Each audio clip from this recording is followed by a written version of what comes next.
बंदी छोड़ सतगुरु रामपाल जी परमेश्वर जी की जय हो। सत्साई भाई और बहनों, पुस्तक मानवता का गिरता हास तथा विकास, इसके ऊपर वीडियो बनाने की श्रृंखला जारी है।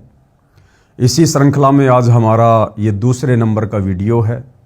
पिछले वीडियो में भाई और बहनों, आप और हमने इस पुस्तक में राष्ट्रीय समाज सेवा समिति नामक एक संगठन को लेकर बहुत कुछ समझा है, जाना है। सन 2010 में सतलोक आश्रम बरवाला में राष्ट्रीय समाज सेवा समिति नाम से एक मनवस संगठन तैयार किया जाता है। इस संगठन को तैयार करने में परम पूज्य सतगुरु रामपाल जी परमेश्वर जी की किसी भी प्रकार की कोई भूमिका नहीं होती है। यह राष्ट्रीय समाज सेवा समिति नाम का संगठन संस्था संत रामपाल जी के कलयुगी परिवार के द्वारा, उनके भाई के द्वारा और सतलोक आश्रम मैनेजमेंट के द्वारा तैयार की जाती है, जो लोग सतगुरु रामपाल जी की एक भी बात नहीं मानते हैं। आपने उसी राष्ट्रीय समाज सेवा समिति के संविधान में पॉइंट नंबर 12 को पढ़ा, जिसमें इन लोगों ने स्पष्ट किया हुआ है कि राष्ट्रीय समाज सेवा समिति संत रामपाल जी से किसी भी कार्य में कोई दिशा निर्देश नहीं लेगी, अर्थात अपनी मनमानी करेगी। और आगे चलकर भाई और बहनों, 2014 में इसी राष्ट्रीय समाज सेवा समिति ने काल प्रेरणा से बरवाला कांड जैसी घटना को जन्म दिया और 6 मौतें हुई। उन मौतों का मुकदमा निर्दोष सतगुरु रामपाल जी के ऊपर लगा और उस मर्डर के मुकदमे में वे आजीवन कारावास की सजा भुगत रहे हैं।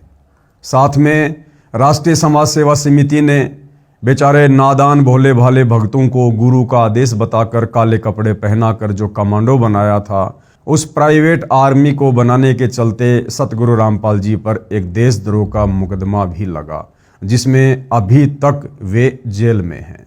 तो भाई और बहनों, कहने का मतलब है उसी राष्ट्रीय समाज सेवा समिति ने, उन सदस्यों ने ये पुस्तक मानवता का गिरता हास तथा विकास इसको लिखा है। तो आप और हमने भाई और बहनों इस पुस्तक में से निष्कर्ष निकालना है कि भक्ति मार्ग से संबंधित, इस सत भक्ति मार्ग में हमारी आत्मा के कल्याण से संबंधित जो बातें अच्छी होंगी उन्हें हम स्वीकार कर लेंगे, और जो बातें सतगुरु रामपाल जी परमेश्वर जी के सत्संगों के विरुद्ध होंगी, उनके ज्ञान के विरुद्ध होंगी, उनको हम छोड़ देंगे, क्योंकि गुरुदेव भगवान ने हमें सत और असत का निर्णय करने के लिए तत्व ज्ञान दिया हुआ है। तो राष्ट्रीय समाज सेवा समिति वाले क्या कुछ इस पुस्तक में नियम और मर्यादाओं के विषय में लिख रहे हैं, जिन नियम और मर्यादाओं को खुद सतगुरु रामपाल जी परमेश्वर जी के परिवार वाले, उनके बेटा बेटी भाई बंधु रिश्तेदार 1% भी फॉलो नहीं करते हैं। तो क्या कुछ ये लोग नियमों के विषय में लिख रहे हैं, उसके ऊपर आज हम आगे चर्चा करेंगे। उससे पहले पूज्य गुरुदेव भगवान का आशीर्वाद प्राप्त करेंगे, परमेश्वर जी का जयकारा लगाएंगे। बंदी छोड़ सतगुरु रामपाल जी परमेश्वर जी की जय हो। परमपिता परमात्मा, सारी सृष्टि के सर्जनहार, कुल मालिक, असंख्य ब्रह्मांडों के स्वामी, जगत गुरु, तीनों लोकों में प्रवेश करके सबका धारण पोषण करने वाले राजाधिराज, आत्माधार, नाथों के नाथ, देवों के देव महादेव, सर्वेश्वर महेश्वर, मृत्युंजय, अजरो अमर, आदि अनादि सनातनी प्रभु, जगत पिता जगदीश्वर, श्री श्री 1008 की उपाधि के वास्तविक अधिकारी, अकाल मूरत सौद स्वरूपी राम वासुदेव, सर्वगतम ब्रह्म, परम पूज्य, प्रथम पूज्य, परम शांत, परम पुरुष, परम धनी, परम दयालु, सत्य कबीर, हक्का कबीर, अल्लाहु कबीर, अल्लाहु अकबर, बाखबर अल्लाह ताला, जगत के तारणहार, जगत के मुक्तिदाता, जगत के जगन्नाथ, हारे के सहारे, हिंदुओं के राम, मुसलमानों के अल्लाह, सिखों के वाहिगुरु, ईसाइयों के मसीह, दया के सागर दया निधि, करुणा के सागर करुणा निधि, स्वयंभू परिभू, संकट मोचन, कष्ट हरण, मंगल करण, दुख भंजन, अविगत कबीर, निर्विकार निर्विषम परमात्मा, अलय अलेख सतगुरु, आदि अनादि सतगुरु, असली मर्यादा पुरुषोत्तम, असली राम, असली कृष्ण, असली घनश्याम, असली मुरारी, राजाओं के राजा, महाराजाओं के महाराजा, शहंशाहों के शहंशाह, सम्राटों के सम्राट, भगवानों के भगवान, अल्लाहों के अल्लाह, प्रभुओं के प्रभु, मसीहाओं के मसीह, सच्चे वाहे गुरु, बाबाओं के बाबा, पीरों के पीर, सेठों के सेठ, जगत सेठ, सावलसा सेठ, सर्वगुण संपन्न, अनंत कोटि कलाओं के स्वामी, अनंत कोटि ब्रह्मांडों के नायक, योगियों में महायोगी, ध्यानियों में महाध्यानी, सिद्धों में परम सिद्ध, ज्ञानियों में तत्व ज्ञानी, ब्रह्म ज्ञानी, महाज्ञानी, परम ज्ञानी, सर्वश्रेष्ठ ज्ञानी, विज्ञानी, युवा कबीर, समर्थ कबीर, असमवात, अमित ओझा, सच्चे रहनुमा, करीम अल्लाह, सुभान अल्लाह, दुनिया के अंतिम पैगंबर। 8 सितंबर 1951 से गांव धनाना, जिला सोनीपत, हरियाणा, भारतवर्ष की पावन भूमि पे प्रकट रियल कल की भगवान श्री नारायण साकार हरि, श्री बाबा साहेब, नूर अनंत परमात्मा, सच्चे दरवेश, सच्चे बाखबर, संत शिरोमणि सतगुरु रामपाल जी परमेश्वर जी के चरण कमल में साध संगति से जुड़े हुए देश विदेश से आप और हम सभी सत्सेवक भाई बहनों का अनंत कोटि दंडवत प्रणाम। तो भाई और बहनों, पुस्तक मानवता का गिरता हास तथा विकास, इसमें आगे बढ़ते हैं कि समाज में एक शिष्टाचार लाने के लिए किन किन नियम और मर्यादाओं की आवश्यकता है। दुराचार का पाप। हमारे कुछ सदस्य झूठे मुकदमों में, जिनका उल्लेख पुस्तक न्यायालय की गिरती गरिमा में है, रोहतक जेल में थे। वहां पर कई व्यक्ति मिले जो बलात्कार के अपराध में कैद काट रहे थे। वे पछता रहे थे, बता रहे थे कि दुर्भाग्य ने ऐसा घिनौना कर्म करा दिया, न समाज में इज्जत रही, धन भी बहुत खर्च हो गया, घर का कार्य भी ठप पड़ा है। अब हम बहुत पश्चाताप कर रहे हैं तथा अब सर्व स्त्री बहन के तुल्य लग रही हैं। भक्तों ने बताया कि यदि आप जी ने संत रामपाल जी महाराज का सत्संग सुना होता तो ये विचार आप पाप करने से पहले करते और महापाप तथा जेल के दुख से बच जाते।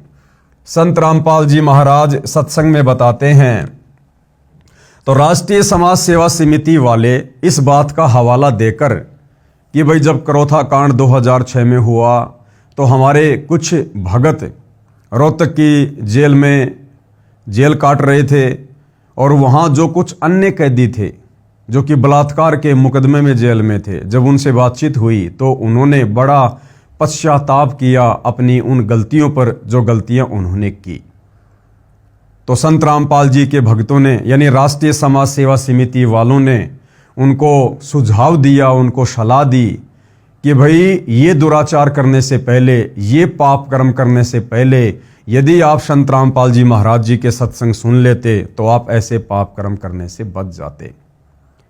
भाई और बहनों, फिर उसके बाद 2014 में बरवाला कांड के समय संत रामपाल जी के भगत होने के बावजूद, उनके अनेकों सत्संग सुनने के बावजूद, 15-15, 20-20 साल से उनकी शरण में होने के बावजूद बरवाला कांड के समय मनमाना आचरण करते समय इन राष्ट्रीय समाज सेवा समिति वालों ने क्यों नहीं सोचा कि आज तुम लोग जिस प्रकार से सतगुरु रामपाल जी के ज्ञान विरुद्ध उनके भक्तों को बरगलाकर, उन्हीं के आदेश बताकर, उनको कमांडो बनाकर प्रशासन के साथ में पंगा ले रहे हो, आगे चलकर इसका क्या नतीजा निकलेगा। इन राष्ट्रीय समाज सेवा समिति वालों ने पहले क्यों नहीं सोचा, जो अब दूसरों को शिक्षा दे रहे हैं। बरवाला कांड के समय माता बहनों को, युवा भक्तों को आश्रम के बाहर ढाल के रूप में बैठा दिया गया। पुलिस प्रशासन और भक्तों के बीच में हिंसक झड़प हुई जिसमें 6 भक्तों की मौत हुई। उस मौत का मुकदमा निर्दोष सतगुरु रामपाल जी के ऊपर लगा और उसी मर्डर के मुकदमे में आज वे जेल में बैठे हैं। तो ये घटिया कुकर्म करने से पहले संत रामपाल जी के भगत होने के बावजूद इन सतलोक आश्रम वालों ने पहले क्यों नहीं सोचा, पहले क्यों नहीं विचार किया, जो अब दुनिया को शिक्षा दे रहे हैं। बेचारे नादान युवा भक्तों को संत रामपाल जी का आदेश बताकर, काले कपड़े पहनाकर, कमांडो बनाकर पुलिस प्रशासन के सामने मरने मारने के लिए आश्रम के बाहर खड़ा कर दिया गया। पुलिस प्रशासन और भक्तों के बीच में हिंसक झड़प हुई और उस प्राइवेट आर्मी यानी कमांडो बनाने के चलते मुकदमा लगा संत रामपाल जी पर देशद्रोह का, जिस मुकदमे में वर्तमान 2026 में संत रामपाल जी जेल में बैठे हैं। तो ये सारी बातें इन राष्ट्रीय समाज सेवा समिति वालों ने जो दुनिया वालों को शिक्षा दे रहे हैं कि कोई भी पाप कर्म करने से पहले संत रामपाल जी के सत्संग सुन लेते तो ऐसा पाप कर्म ना करते।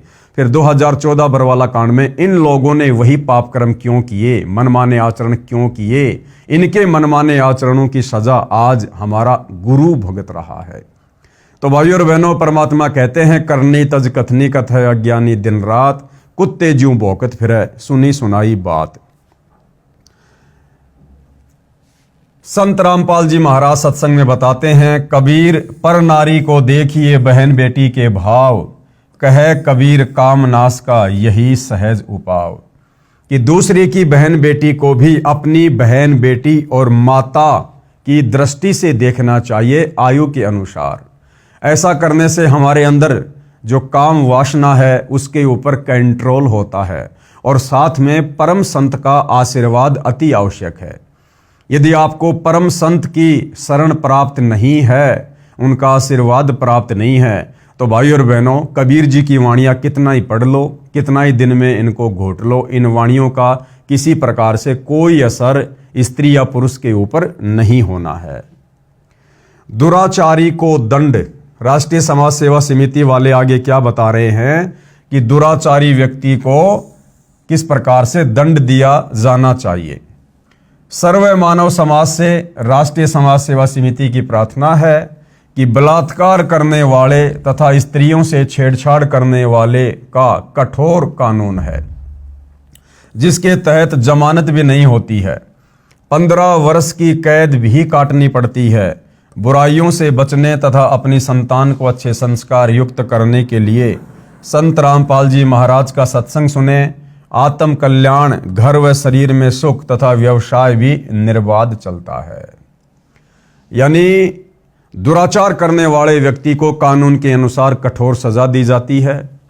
उसको आजीवन उम्र कैद की सजा या 15 वर्ष कैद की सजा या अन्य प्रकार से उसको यातनाएं भी दी जाती है।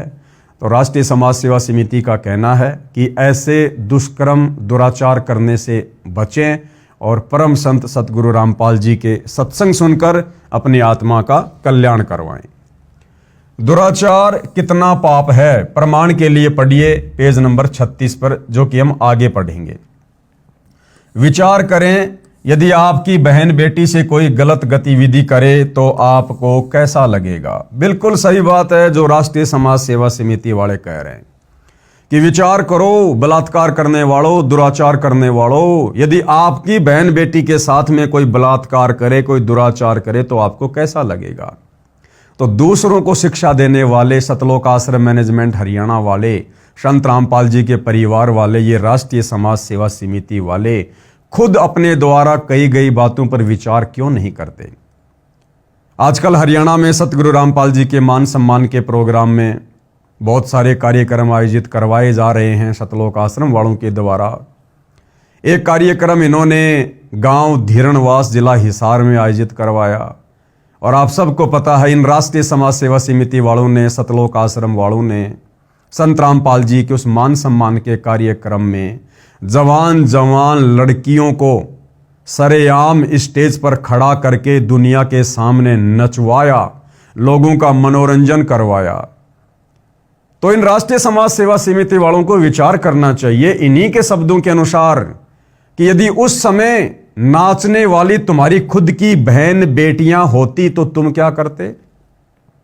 यदि उस समय तुम्हारी खुद की बहन बेटियों को नाचने के लिए खड़ा किया जाता तो तुम क्या करते राष्ट्रीय समाज सेवा समिति वालों।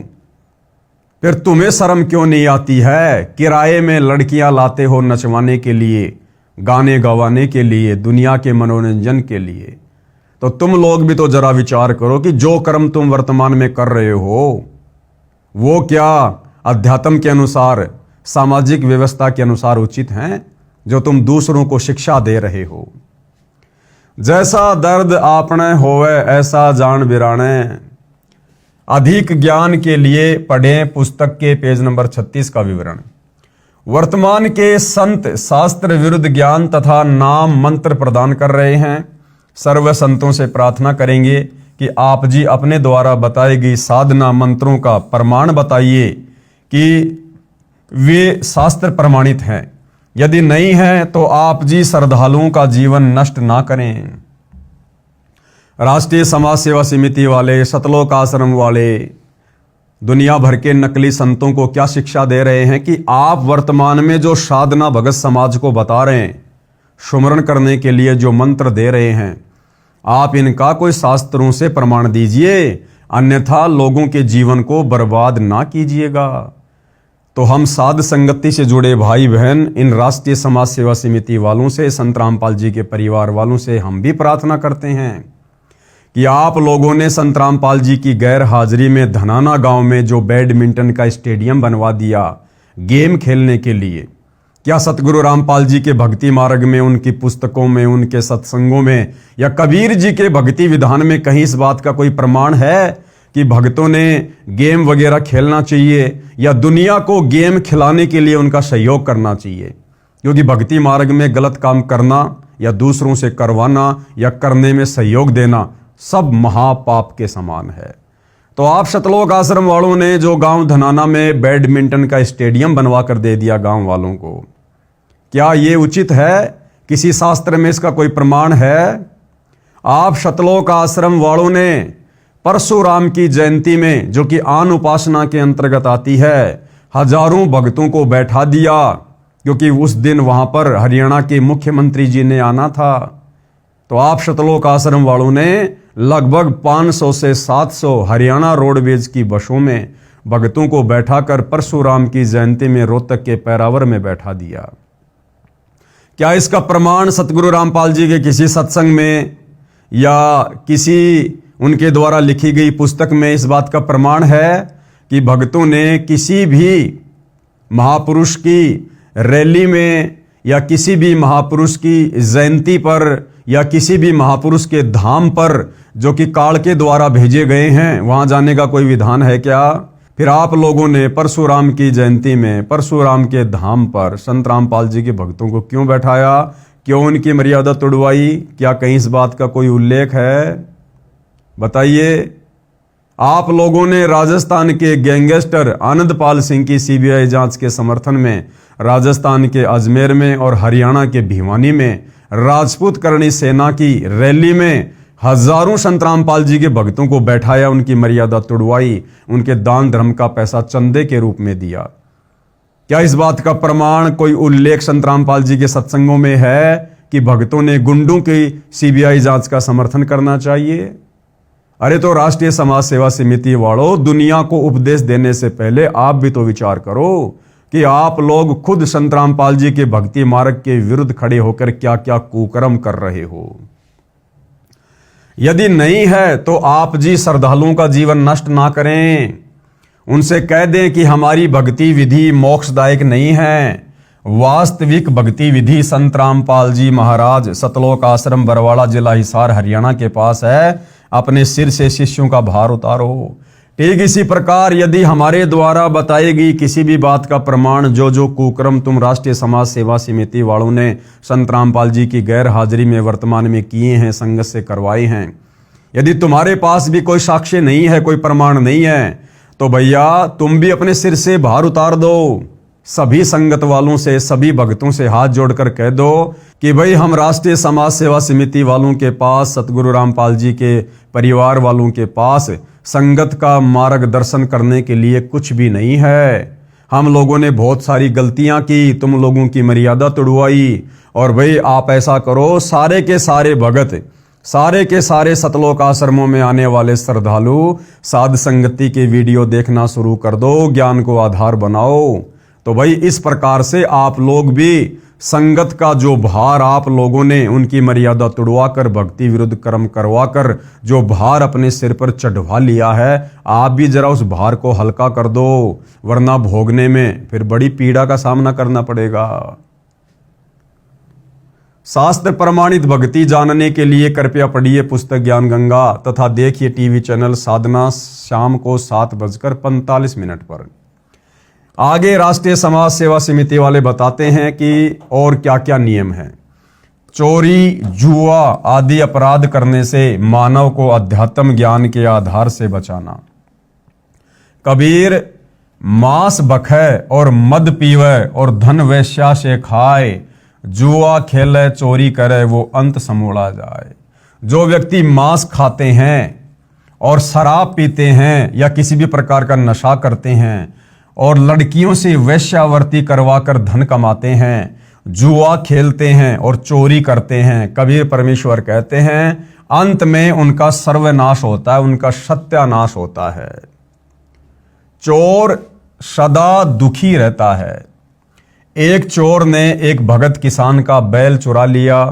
किसान के पास एक ही बैल था। परमेश्वर कबीर जी उस किसान के गुरुजी थे। बैल के चोरी होने की बात जब किसान ने गुरुजी को बताई तो परमेश्वर कबीर जी ने कहा, बच्चा परमात्मा पर विश्वास रख, सब ठीक हो जाएगा। कबीर सत मत छोड़े सूरमा, सत छोड़े पत जाए, और सत के बांधे लक्ष्मी फेर मिलेगी आए। देखिए भाइयों और बहनों, कितनी अजब गजब की शिक्षा यहां सतगुरु रामपाल जी परमेश्वर जी के सत्संगों में हमें मिलती है। लेकिन ये राष्ट्रीय समाज सेवा समिति वाले, सतलोक आश्रम वाले, सतगुरु रामपाल जी के बेटा बेटी, भाई बंधु रिश्तेदार इन शिक्षाओं पर 1% भी अमल नहीं करते हैं। यहां पर किस कथा का जिक्र कर रहे हैं कि एक बार एक किसान था जो कि कबीर परमात्मा जी का भगत था। क्योंकि कबीर परमेश्वर समय समय पर अनेक प्रकार के चोले धारण करके, साधु संत महात्मा, जिंदा महात्मा का रूप धारण करके अपने तत्व ज्ञान का प्रचार प्रसार करने के लिए धरती पर आते रहे हैं। तो ऐसे ही कबीर परमात्मा एक संत रूप में आए हुए थे। एक किसान जो उनका शिष्य था, एक चोर ने उस किसान का, उस भगत का एक बैल चुरा लिया। ये बात उस भगत ने जाकर अपने गुरुदेव को बताई कि गुरुदेव ऐसे ऐसे रात में दास का बैल कोई चोर चुरा ले गया। तो कबीर परमात्मा जी ने, यानी उस किसान के गुरु ने, अपने शिष्य को यह नहीं कहा कि तू उसके ऊपर मुकदमा कर दे, भैया तू राजा के दरबार में जा, कोर्ट में जा, कचहरी में जा, क्योंकि ये सारी व्यवस्था तो राजाओं के समय भी थी। तो गुरुदेव ने क्या कहा कि भगवान पे विश्वास कर, अगर वो चोरी कर ले गया कोई बात नहीं, तू अपनी भक्ति कर और अपने भगवान के ऊपर विश्वास कर। और उस किसान भगत ने ऐसा ही किया। अब ये राष्ट्रीय समाज सेवा समिति वाले भी तो उसी कबीर भगवान के भगत हैं। भले ही ये लोग वर्तमान में संत रामपाल जी को कबीर नहीं मानते हैं, कबीर जी का भेजा हुआ कोई अवतार मानते हैं, कोई दास मानते हैं, जैसी भी इनकी बुद्धि काम कर रही है। लेकिन ये लोग क्या कर रहे हैं वर्तमान में, कथा क्या सुना रहे हैं और आचरण उसके बिल्कुल विपरीत। मुझ पवनदास के ऊपर 2022 में इन्हीं सतलोक आश्रम वालों ने, संत रामपाल जी के परिवार वालों ने संत रामपाल जी के पास, यानी अपने गुरु के पास हिसार जेल में मेरी शिकायत भेजी, झूठी शिकायत कि गुरुजी वो पवनदास संगत को लूट रहा है, यानी चोरी कर रहा है, लोगों से पैसा ऐंठ रहा है। और इन सतलोक आश्रम वालों ने संत रामपाल जी के द्वारा मेरे ऊपर झूठा 420 का मुकदमा करवा दिया। अब बताइए भाइयों और बहनों, कथा तो सुना रहे हैं उस किसान की और कबीर परमात्मा की, और कबीर परमात्मा ने किसान से कहा कि बेटा कोई बात नहीं, भगवान पे विश्वास रख।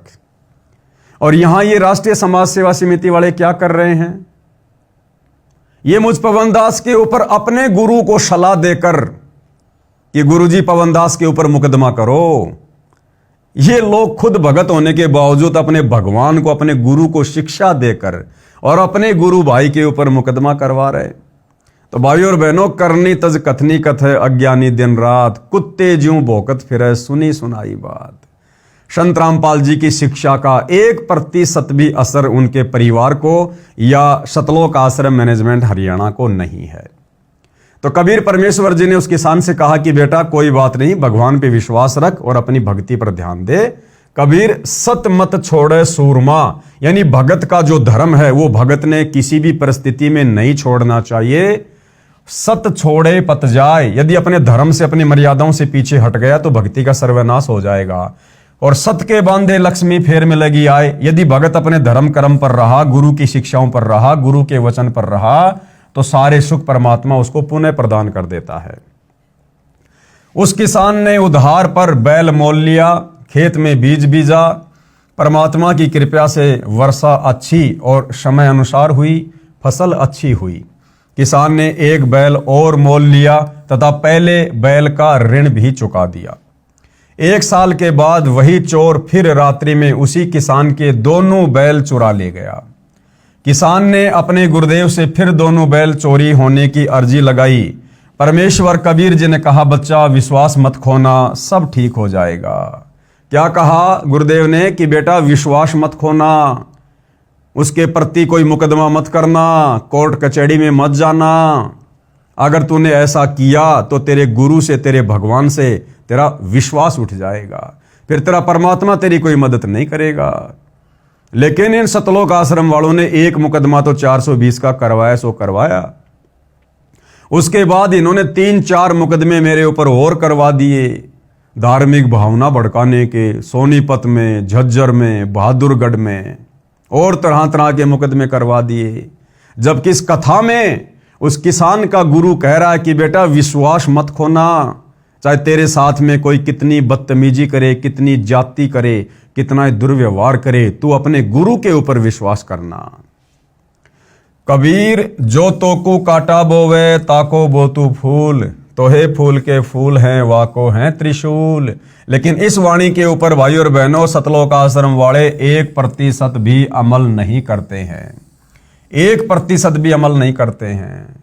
मुझे लगता है ये राष्ट्रीय समाज सेवा समिति वाले संत रामपाल जी की शिक्षाओं पर कम और आसाराम की शिक्षाओं पर ज्यादा चलते हैं।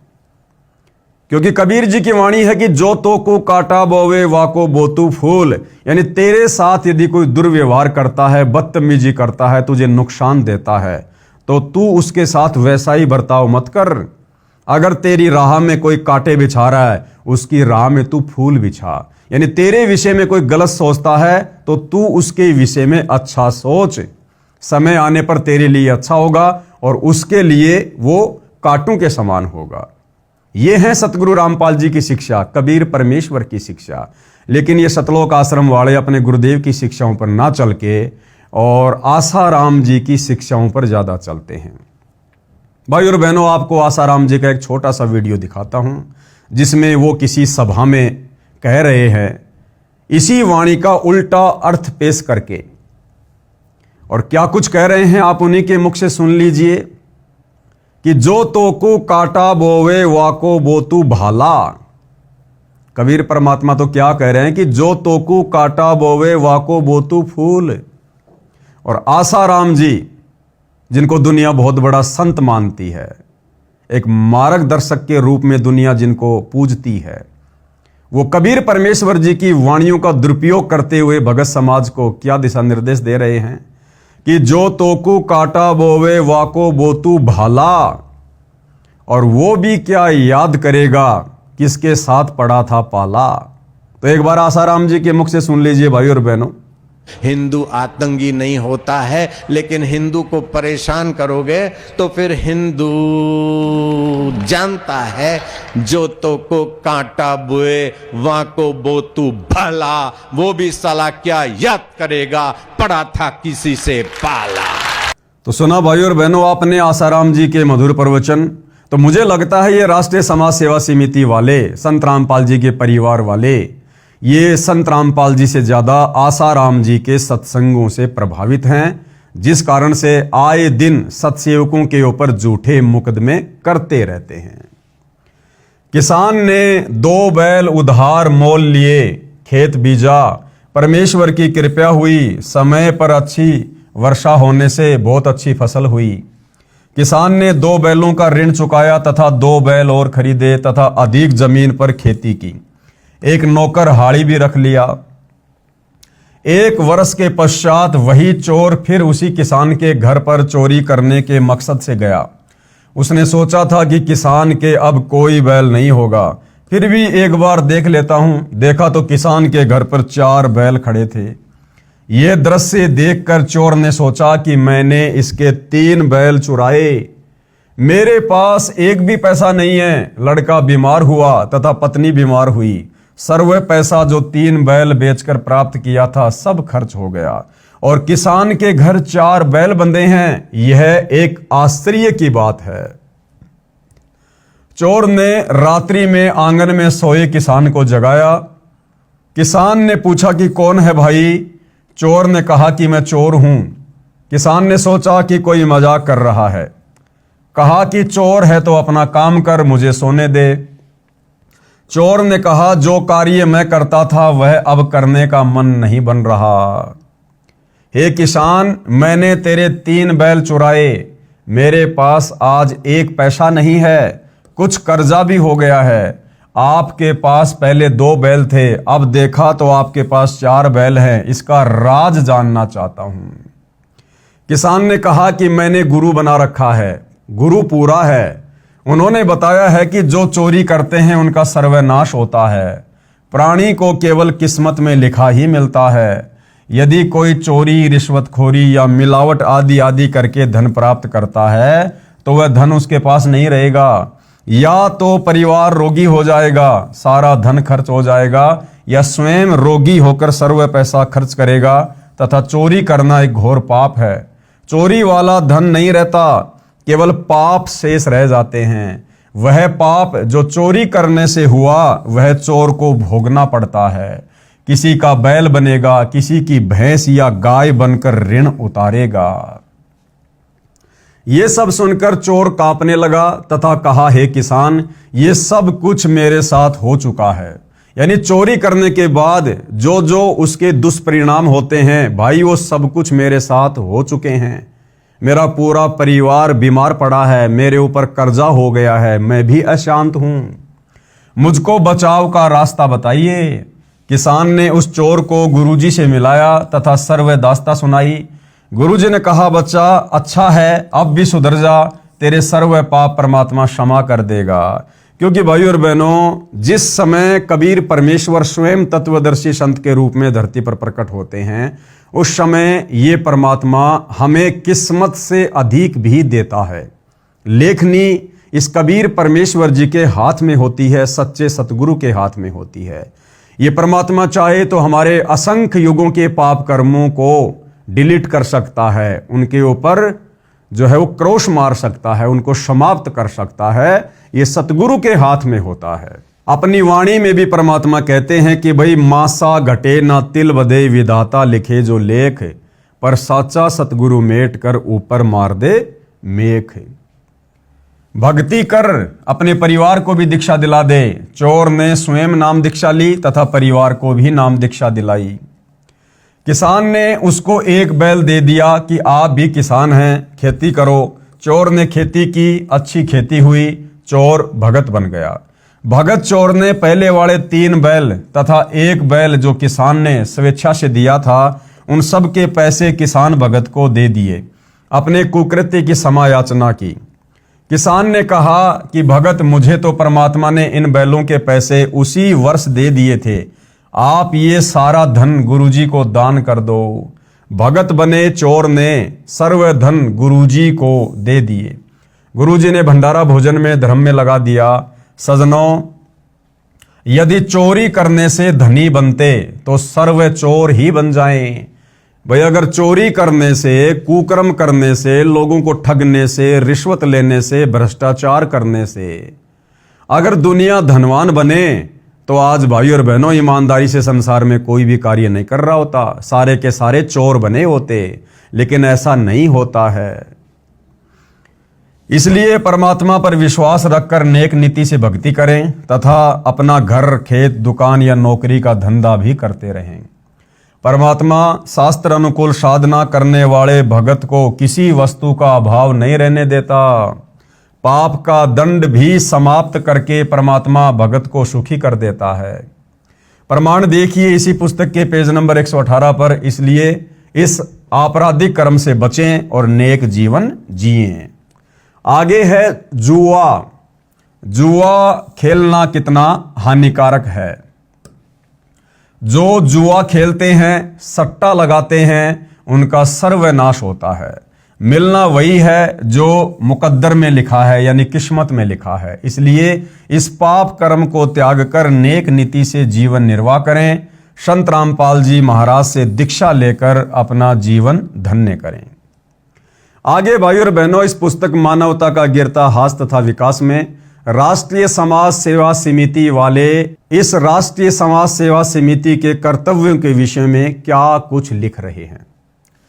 उपरोक्त बुराइयां समाज से निर्मूल करने के लिए हमने निम्न प्रयत्न करने हैं। भ्रष्टाचार पर रोकथाम के लिए सरकार से पत्राचार करके दृढ़ कानून बनाने के लिए प्रार्थना पत्र लिखे जाएं, अपने सुझाव भी दिए जाएं। ये तरीका भाइयों और बहनों भ्रष्टाचार को समाप्त करने का बिल्कुल भी संत रामपाल जी के ज्ञान के अनुसार नहीं है। देखो भाइयों और बहनों, समय समय पर सरकार बहुत ही कठोर कानून लागू करती रही है। ये बलात्कार, ये चोरी, ये रिश्वतखोरी क्या ये वर्तमान में हो रही है? ये तो बहुत पहले से चलती आ रही है और समय समय पर सरकारों ने इनकी रोकथाम के लिए कड़े कानून भी बनाए। लेकिन आज आप और हम देख रहे हैं भाइयों और बहनों, भले ही कड़े कानून सरकार ने बना दिए, लेकिन इन कुकृत्यों के ऊपर फिर भी रोकथाम नहीं लग रही है। दिन ब दिन ये कुक्रम बढ़ते ही जा रहे हैं। तो राष्ट्रीय समाज सेवा समिति वालों का ये कहना कि लेटर वगैरह लिखकर, चिट्ठी वगैरह लिखकर सरकार को देनी चाहिए कि कड़े कानून बनाए जाएं, भ्रष्टाचार पर रोक लगाई जाए, ये समाधान भ्रष्टाचार को समाप्त करने का नहीं है। भाइयों और बहनों, विचार करें, जिस प्रकार से आप और हम ज्यादातर भगत भाई बहन सतगुरु रामपाल जी की शरण में आने से पहले कितने बड़े दुराचारी थे, कितने बड़े निकम्मे थे, कितने बड़े भ्रष्टाचारी थे, कितने बड़े कुकर्मी थे। लेकिन सतगुरु रामपाल जी परमेश्वर जी की शरण में आने के बाद हमने ना तो सरकार को कोई पत्राचार करना पड़ा, ना कोई लेटर लिखना पड़ा, ना अन्य किसी प्रकार से कोई प्रयत्न करना पड़ा। और आज हमारे अंदर कितना परिवर्तन ऑटोमेटिक आ चुका है। जो कुकर्म हम किया करते थे, आज हम उन कुकर्मों के विषय में सोचकर भी परेशान हो जाते हैं, हैरान हो जाते हैं, करना तो बहुत दूर की बात है। तो ये सारा सब कुछ कैसे हुआ? इतना परिवर्तन कैसे संभव हुआ? सतगुरु रामपाल जी के सत्संग सुनकर, उनकी शरण में आकर और उनके बताए अनुसार मर्यादित सतभक्ति करने से। तो जिस प्रकार आप और हमारे अंदर परिवर्तन आया, क्योंकि हम भी इसी समाज के हिस्से हैं, इसी समाज के हिस्से थे, और जिन कुकर्मों को समाप्त करने की बात यहाँ की जा रही है, वो सारे कुकर्म कहीं न कहीं थोड़े बहुत आप और हम भी किया करते थे। तो बदलाव कैसे आया? सतभक्ति करने से, सतगुरु के आशीर्वाद से। तो इसी प्रकार भाइयों और बहनों, केवल सरकार को लेटर लिखने से, पत्राचार करने से इन वर्तमान बुराइयों के ऊपर विजय प्राप्त नहीं की जा सकती है। समय समय पर सरकारें कड़े कानून लेकर आती हैं, लेकिन फिर भी कोई विशेष बदलाव समाज में नजर नहीं आता। तो राष्ट्रीय समाज सेवा समिति वालों का ये जो तरीका है, ये बिल्कुल ज्ञान विरुद्ध है, ये गलत है। यदि समाज को ये लोग सुधारना चाहते हैं तो सबसे पहले इन राष्ट्रीय समाज सेवा समिति वालों को संत रामपाल जी के सत्संगों को गहनता से समझना होगा। उसके बाद अपने ऊपर उन सत्संगों को अमल में लाना होगा और फिर समाज को संत रामपाल जी के सत्संग सुनने का सुझाव देना होगा। क्योंकि भाइयों और बहनों, परमात्मा जी कहते हैं कि जब तक हम अपने गुरुदेव के वचनों पर अमल नहीं करेंगे तो हमारे द्वारा दिए गए सुझाव अन्य लोगों के ऊपर कारगर सिद्ध नहीं होंगे, यानी हमारे शब्दों का दूसरों के ऊपर खास प्रभाव नहीं होगा। तो राष्ट्रीय समाज सेवा समिति वालों को, संत रामपाल जी के परिवार वालों को चाहिए कि भाई दुनिया को फोकट में सुझाव देने से पहले आप लोग संत रामपाल जी के सत्संगों को गहनता से सुनिए, समझिए और पहले आप उनकी शिक्षाओं पर अमल कीजिए। पहले आप गुरुदेव की शिक्षाओं को अपने ऊपर लागू कीजिए।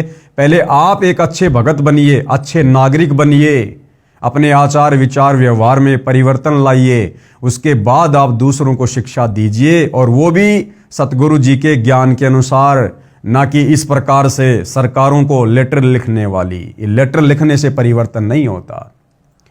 भ्रष्टाचार पर रोकथाम के लिए सरकार से पत्राचार करके दृढ़ कानून बनाने के लिए प्रार्थना पत्र लिखे जाएं, अपने सुझाव भी दिए जाएं। और भाइयों और बहनों, इन राष्ट्रीय समाज सेवा समिति वालों ने सन 2014 बरवाला कांड के बाद संत रामपाल जी की लाखों की संगत से लाखों की संख्या में लेटर लिखवा कर भारत सरकार को स्पीड पोस्ट करवाए गए, कई लाखों रुपया भगत समाज का बर्बाद करवाया गया।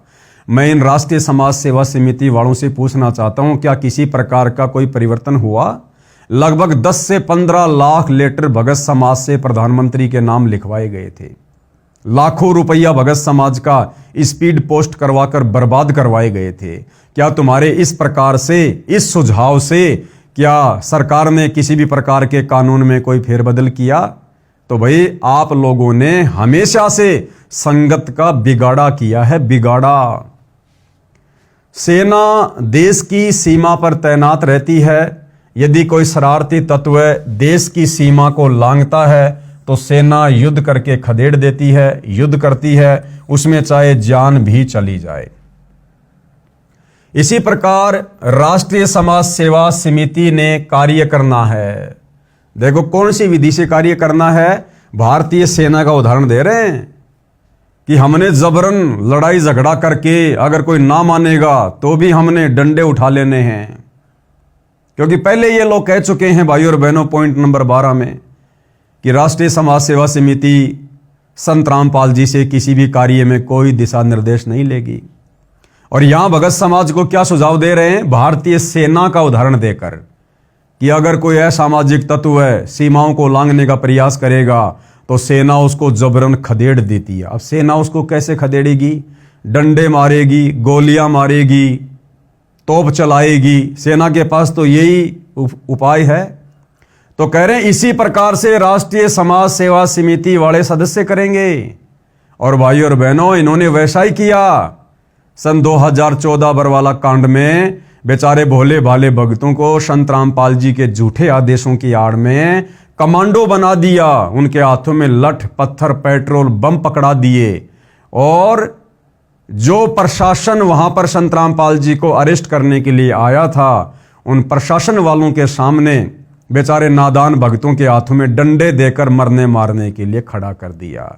यानी ये घटिया तरीका इन सतलोक आश्रम वालों ने राष्ट्रीय समाज सेवा समिति के नियम अनुसार अपनाया।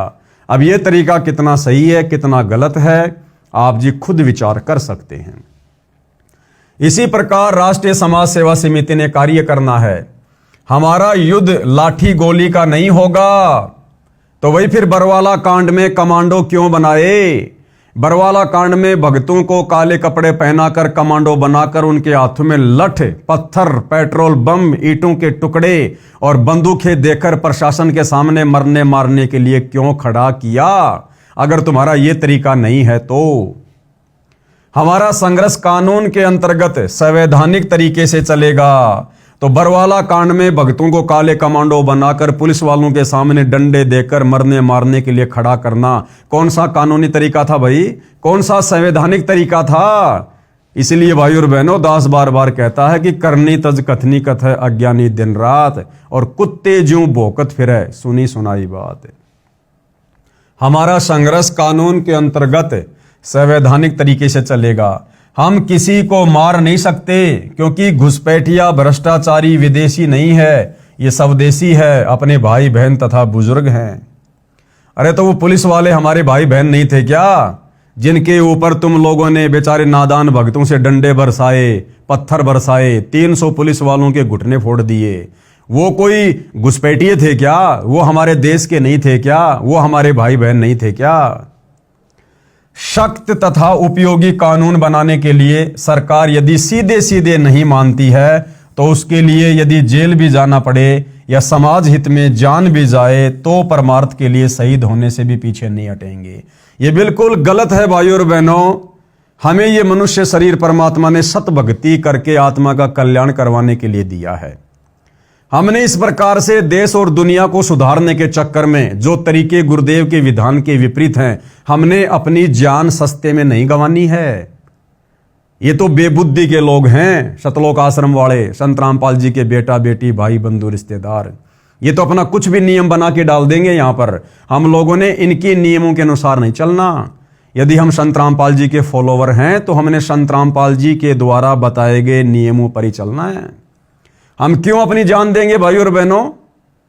अरे जिस दिन हम सुधर जाएंगे, हमारा परिवार सुधरेगा, परिवार सुधरेगा तो एक ना एक दिन वो समाज भी सुधरेगा, वो गांव भी सुधरेगा, गांव सुधरेगा तो एक ना एक दिन वो देश भी सुधरेगा। तरीका ये है, रोडों पर खड़े होकर रैलियां करके, धरने प्रदर्शन करके और जबरदस्ती सरकार से पंगा लेकर हमने सस्ते में जान नहीं देनी। परमात्मा कहते हैं ये देही सस्ती नहीं, महंगी रत्नों मोल, ये तो रत्नों से भी महंगी है। मानव जन्म दुर्लभ है, ये मिले न बारंबार, जैसे तरवर से पत्ता टूट गिरे बहुर न लगता डार। तो भाइयों और बहनों, ये जितने भी नियम बताए जा रहे हैं, ये सारे के सारे नियम इस राष्ट्रीय समाज सेवा समिति के हैं और सतगुरु रामपाल जी के ज्ञान से इनका एक भी नियम मेल नहीं खाता है। तो हम लोगों ने इस राष्ट्रीय समाज सेवा समिति अर्थात संत रामपाल जी के परिवार के अनुसार नहीं, हमने तो सतगुरु रामपाल जी के द्वारा दिखाए गए रास्ते पर चलना है। कबीर तरवर यानी वृक्ष, सरवर यानी सरोवर और संतजन और चौथा बरस में और परमार्थ के कारणे चारों धारें दे। कबीर नर संसारी लगन में दुख सह करोड़ा और परमार्थ के कारणे जितना सह उतना थोड़ा। तो ये जो वाणी है भाइयों और बहनों कबीर परमात्मा की, जिसका उल्टा अर्थ ये राष्ट्रीय समाज सेवा समिति वाले निकाल रहे हैं कि नर संसारी लगन में दुख सह करोड़ा, यहां पर सुख इन्होंने गलती से लिख दिया है। नर संसारी लगन में दुख सह करोड़ा और गुरु शरण और परमार्थ में जो सह सो थोड़ा। यानी कबीर परमात्मा कह रहे हैं कि एक सांसारिक व्यक्ति अपनी रोजी रोटी के चक्कर में, बच्चों को पढ़ाने के चक्कर में, अपनी सामाजिक व्यवस्थाओं के चक्कर में, भौतिक सुख सुविधाओं के चक्कर में, काम धंधे के चक्कर में करोड़ों दुख सहन करता है, लेकिन फिर भी हार नहीं मानता।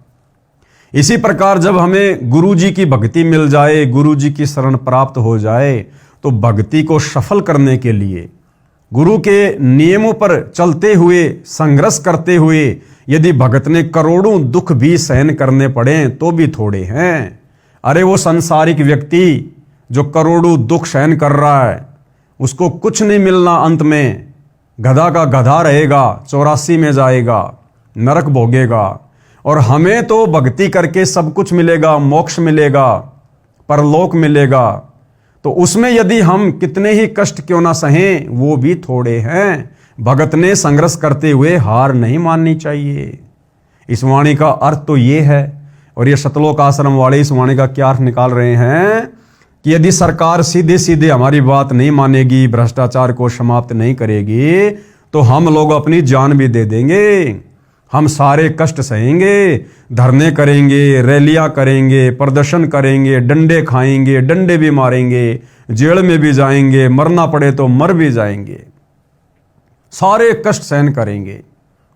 भाइयों और बहनों, इन्हीं राष्ट्रीय समाज सेवा समिति वालों ने सन 2014 बरवाला कांड से पहले संत रामपाल जी की शिक्षाओं के विरुद्ध होकर सतलोक आश्रम बरवाड़ा में भक्तों को कुछ पर्चे बांटे गए थे।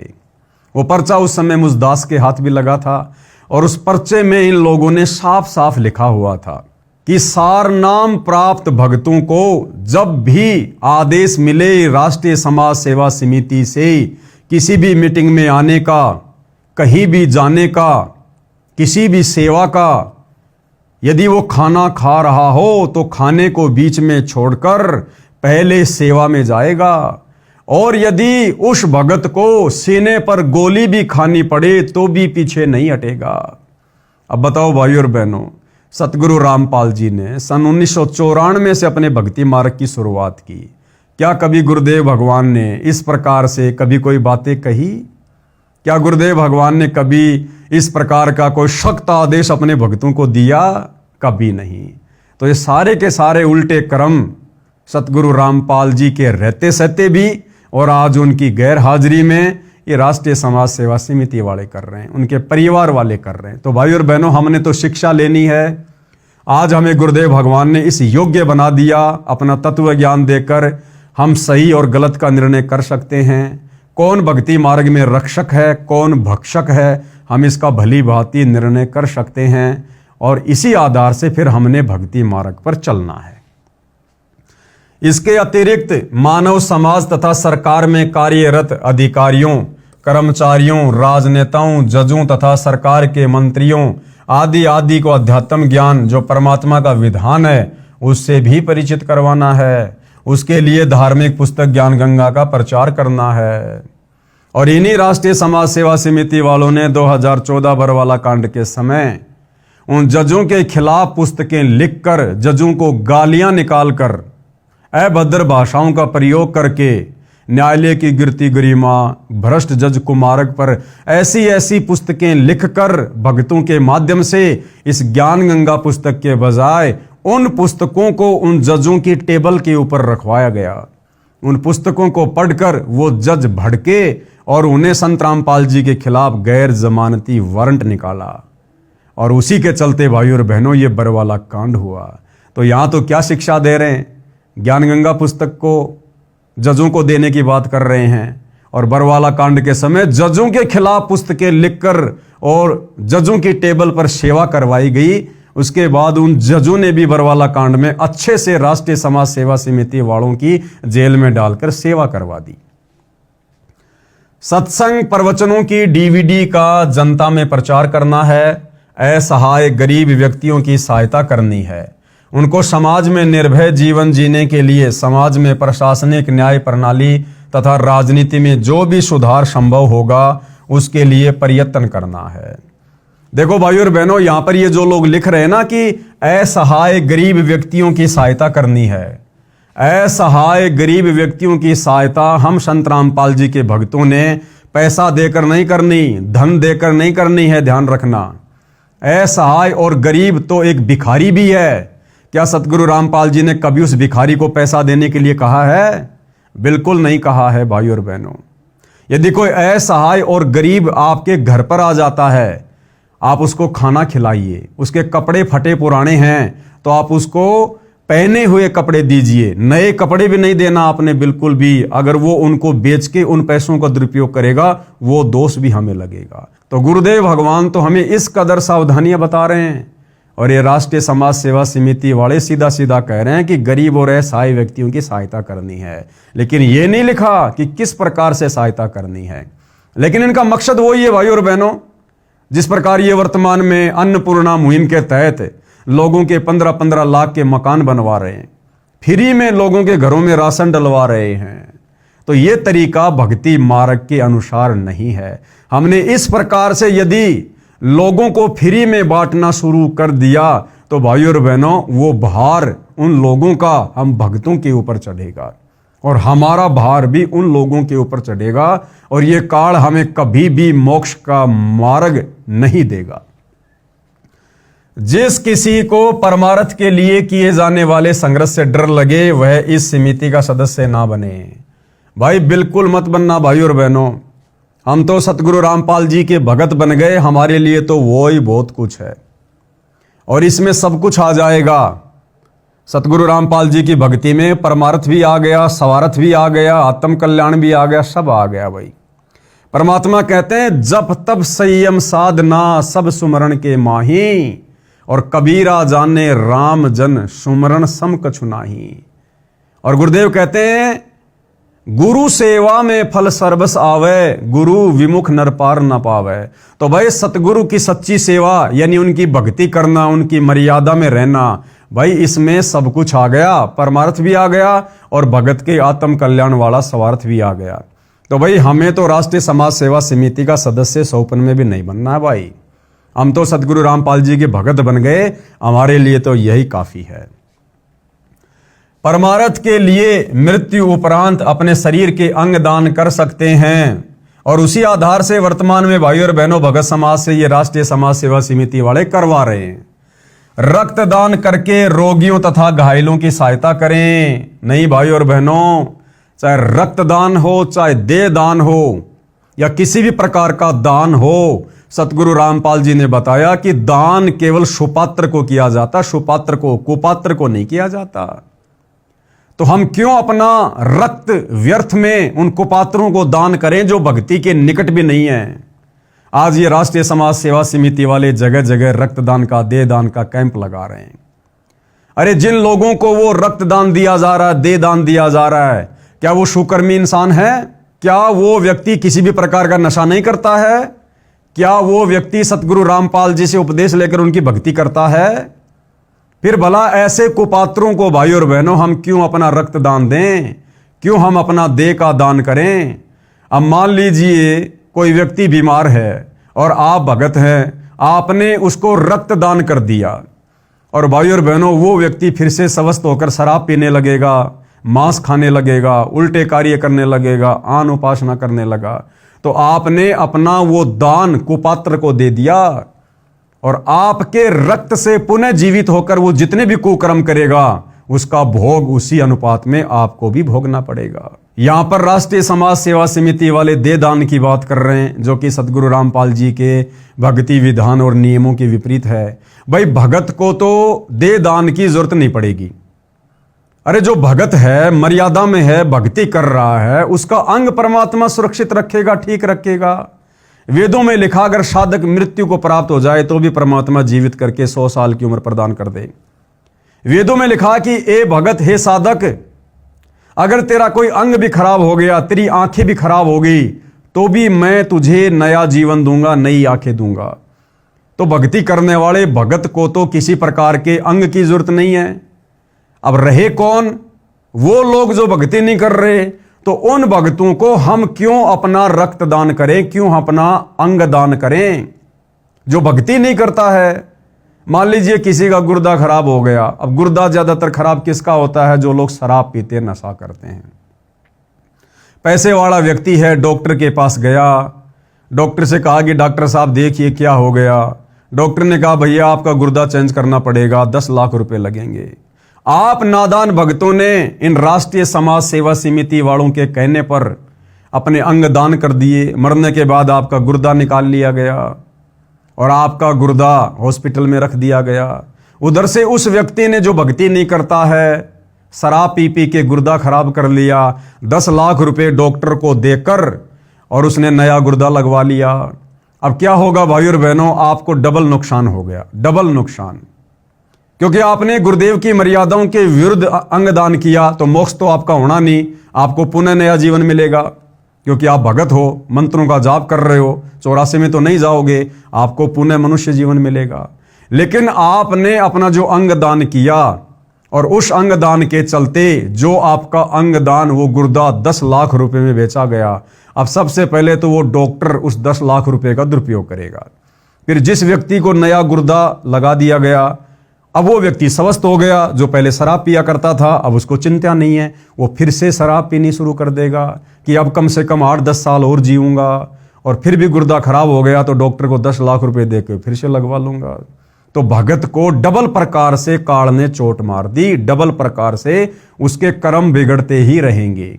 तो भाई और बहनों, ये रक्तदान करना, दे दान करना, देखो भगत को तो इनकी आवश्यकता है नहीं। भगत तो भक्ति करेगा, परमात्मा उसको स्वस्थ रखेगा। और जो आम समाज के नागरिक हैं, जो भक्ति नहीं करते, वो यदि बीमार हैं, तो भाई और बहनों उनको परमात्मा से जोड़ो। सतगुरु रामपाल जी का ज्ञान समझाकर उनको दीक्षा दिलवाओ। फिर आपको ना तो रक्तदान की जरूरत पड़ेगी, ना दे दान की जरूरत पड़ेगी। जब वो नाम दीक्षा लेकर संत रामपाल जी के पास जाएगा, अपनी व्यथा बताएगा, तो आप और हम भाई बहन इंटरव्यू में क्या देखते हैं? मैं बहुत बीमार था, मेरा गुर्दा खराब था, मैं कैंसर का रोगी था, डॉक्टर ने कहा था कि तू मरेगा, नहीं बचेगा। जैसे ही मैंने संत रामपाल जी से नाम लिया, उनके पास गया, गुरुदेव ने आशीर्वाद दिया, उसी समय मैं स्वस्थ हो गया। तो क्यों ना हम ये तरीका अपनाएं? ना अपनी दुर्गति करवाने की जरूरत पड़ेगी, ना गुरु का वचन तोड़ने की जरूरत पड़ेगी।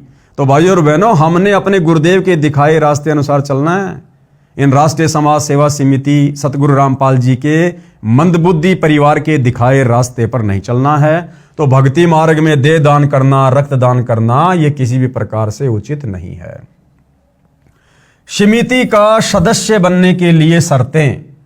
अब राष्ट्रीय समाज सेवा समिति वाले क्या कह रहे हैं कि यदि आपने इस समिति का सदस्य बनना है तो हमारे कुछ नियम हैं, कुछ शर्तें हैं। अब भाई और बहनों, अभी तक की वीडियो में आपको समझ में आ गया होगा कि हम तो भाई सौपन में भी ऐसी समिति का सदस्य नहीं बनने वाले हैं। बाकी जो बनना चाहे तो उन लोगों के लिए क्या क्या नियम है सुन लीजिएगा। राष्ट्रीय समाज सेवा समिति का सदस्य बनने के लिए निम्न शर्तें हैं। सबसे पहली क्या शर्त है? आध्यात्मिक ज्ञान को समझने के लिए संत रामपाल जी महाराज के सत्संग साधना टीवी पर शाम 7:45 पर सुने तथा पुस्तक ज्ञान गंगा पढ़ें। पुस्तक निःशुल्क मंगवाने के लिए संपर्क सूत्रों इतने नंबरों पर अपना पूरा पता SMS करें। यदि आपको ज्ञान अच्छा लगे तो आप संत रामपाल जी महाराज से दीक्षा प्राप्त करें।